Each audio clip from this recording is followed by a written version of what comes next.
소장님 나와 계시죠? 네, 안녕하세요. 예. 자, 일단 정부의 이 주식 양도소득세 완화 방안 총평부터 좀 해주실까요? 어떻게 보고 계십니까? 일단 이 좀 결이 다른 얘기일 수 있습니다만 결론부터 말하면 예. 이 글로벌 스탠다드에는 좀 엇나가고 있다라고 음. 말씀드릴 수 있습니다. 어허. 일단 세계적인 추세는 거래세는 없애고 양도소득세는 부과하는 추세입니다. 어허. 이른바 금융선진국이라고 하는 미국, 일본, 호주 대부분 거래세 걷지 않고요. 예. 양도 차익에 대해서만 세금을 부과합니다. 예. 이건 왜냐? 바로 소득이 있는 곳에 세금을 걷는다라는 조세 원칙 때문인데요. 예. 거래세는 통행세입니다. 주식을 투자해서 이득을 보든 손해를 보든 상관없이 모두 내야 하는 통행세. 예. 예를 들어서 제가 삼성전자라는 주식에 1,000만 원을 투자했는데 반토막이 났습니다. 예. 투자 원금 500만 원 반토막이 내도 내가 매도할 때는 거래세를 내야 합니다. 손해보고 팔아도 반드시 내는 거래세는 국세입니다. 예. 이것은 누가 봐도 불합리하죠. 아니 내가 왜 손해봤는데 세금을 내야 하나? 라는 의구심이 생길 수밖에 없고 그러다 예. 보니 세계적인 추세가 거래세는 없애고 양도소득세는 부과하는 추세입니다.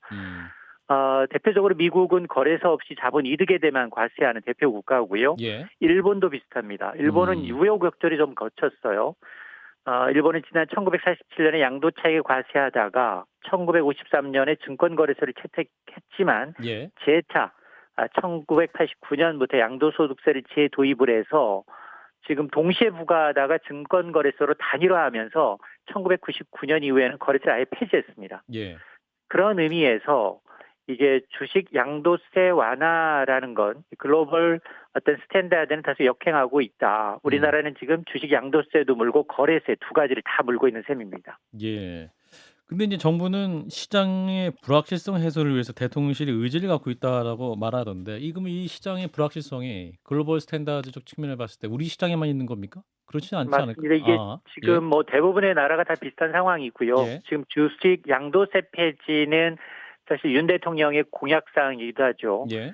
앞서 잘 소개해 주셨습니다만 현행세법상 주식 양도세는 한 종목을 10억 원 이상 보유했거나 코스피에는 상장사 지분 1% 이상을, 예. 코스닥은 상장사 지분 2% 이상 보유한 사람은 대주주로 분류를 합니다. 예. 그런 사람이 주식을 팔아서 양도 차익이 발생할 경우 과세 표준 3억 원 이하라면 20%, 3억 원 이상 이득을 봤다면 초과분에 대해서는 25%를 징수하고 있는데 예.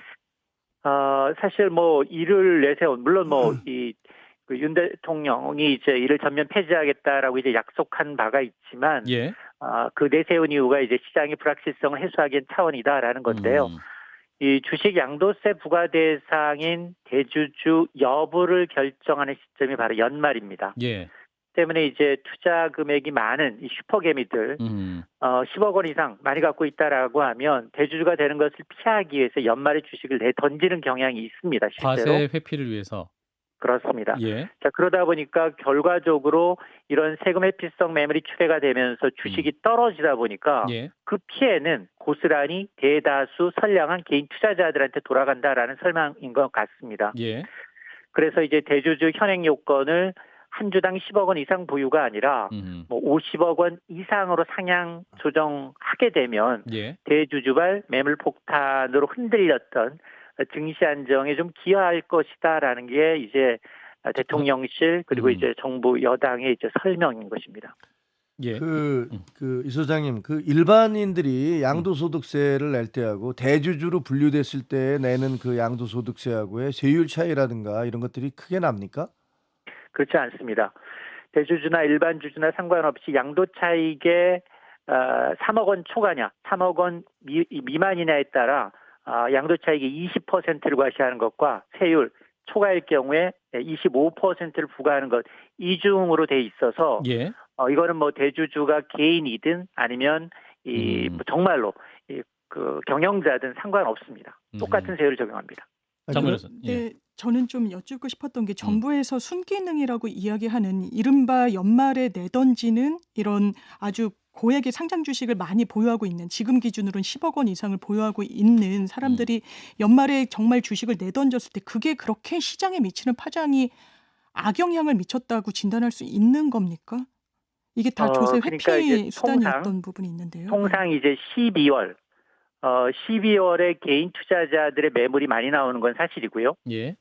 그리고 이제 올해 기준입니다. 증시 납회일, 증시 마감일 이제 이틀 전이 대주주 명부, 대주주 기준이 정해집니다. 그 주식에 대한 이 주주가 파악이 되다 보니까 실제로 대주주가 이제 등재되는 그 전주부터는 개인 투자자들의 매도 물량이 조금 평상시보다도 많은 건 맞지만 예. 그러나 지금 일각에서 이제 대주주 기준 완화가 소수를 위한 부자 감세가 아니냐라는 우려의 목소리가 나오는 게 예. 그러면 지난해입니다.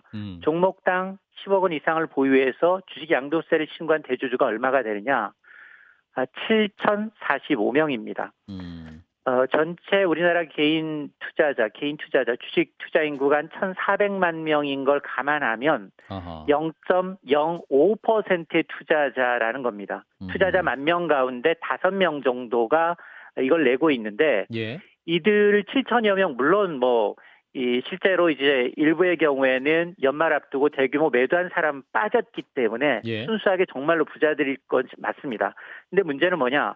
이들 대주주 7천여 명이 지난해 7.2조 정도 주식을 사들여서 16.5조에 매도했기 때문에 9조 원 넘게 양도 차익을 챙긴 겁니다.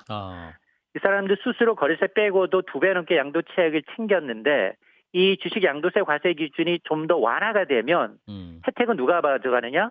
혜택은 물론 개인 투자자들이 주식 매도 물량 줄어들면서 증시 하락으로 인한 피해도 동시에 나타나지만 그 혜택은 모두 이 대주주들한테 돌아갑니다. 예. 그래서 아마 이걸 어떻게 할 것인가. 개인 투자자 보호 목적인 건 맞지만 오히려 과실은 대주주가 가져가는 구조이다 보니까 이런 시스템을 어떻게 개선할 것인가에 대한 논의가 초점이 맞춰져야 하는데 이게 선거 앞두고 무조건 개인 투자자들의 어떤 피해로 증시 하락을 이유로 이제 이게 논의가 되고 있다라는 데 대해서 핀트가 조금 엇나갔다라는 생각을 하고 있습니다. 예. 또 이 양도세를 반대하는 입장에서는 세수 부족을 부작용으로 꼽고 있습니다. 가뜩이나 정부가 쓸 것도 많은데 이 고액 자산가들의 세부 부담을 완화하면 이 과세 형평성이 어긋나는 게 아니냐 이런 지적도 있습니다. 이 부분은 어떻게 보십니까? 맞습니다. 지금 올해 경기 침체로 거의 60조 원 가까운 세수 펑크에다가 예. 내년 역시 세수 결손이 불가피합니다. 올해 가장 세수가 덜 거친 게 법인세입니다. 기업 실적 부진했죠. 두 번째가 부동산 거래 부진으로 인한 소득세가 한 14조 원 9월까지 덜 거쳤습니다. 예. 그래서 이게 지금 지난해 10억 원 이상 보유자들 이 주식 양도세 얼마를 냈냐 봤더니 한 2조 원 가량을 안 냈습니다. 2조 원 가량을 냈습니다. 예. 그러니까 이제 이 기준이 점점 완화되면 이게 또 없어지는 거죠. 그러다 보니까 이게 정말로 이게 이 세수 부족한 상황에서 이 세수의 형평성을 맞추지 않고 오히려 2조 원의 세금을 좀 걷어냈지만 역으로 양도세 기준을 완화하게 되면 실제로 혜택은 모든 대주주한테 돌아가는 부분이 있기 때문에 예. 아마 이 부분에 대한 이제 찬반 논란이 굉장히 거셀 수밖에 없는 상황이고 이게 세금 문제이기 때문에 예. 이로 인한 이제 이 찬반 논란, 세금의 형평성, 정부 정책에 대한 신뢰성이 이제 또 문제가 되는 겁니다. 예. 그 작년에니까 10억 이상 했을 때 한 2조 원 이상 얻었는데 만약에 완화하게 되면 몇 조 이상 못 걷게 되는 겁니까? 그러니까 아직 지금 10억 원 이상 보유 시 대주주 분류 기준이 20억 원이냐, 30억 원이냐, 측정이 안 50억 됐으니까. 원이냐 예. 아직 정해지지 않았습니다. 아하. 그렇기 때문에 이거는 증시 상황과 증시 거래 참여자들의 이제 얼마나 늘어나느냐에 따라 세수가 좀 달라질 수 있습니다. 아하. 그래서 양도세 기준의 완화의 폭의 문제가 아니라 아하. 정책의 어떤 일관성, 지속 가능성 그리고 이제 여기다 이제 글로벌 어떤 스탠다드가 거래세를 없애고 양도세를 좀 부과하는 방식으로 가야 되는데 예. 지금은 거래세도 내고 양도세도 내야 하는데 두 개 우리도 다르니까. 거래세보다는 양도세에 초점이 맞춰져 있다라는 양도세를 좀 완화하는 쪽에 초점이 맞춰져 있다라는 겁니다. 예. 일단 이번 주에 정부 발표안이 나오게 되면 또 구체적으로 얘기를 할 수 있을 것 같습니다. 일단 오늘 말씀 여기까지 듣겠습니다. 고맙습니다. 네, 고맙습니다. 네, 이인철 참 좋은 경제연구소장이었습니다. 좋아요, 구독! 알림 설정.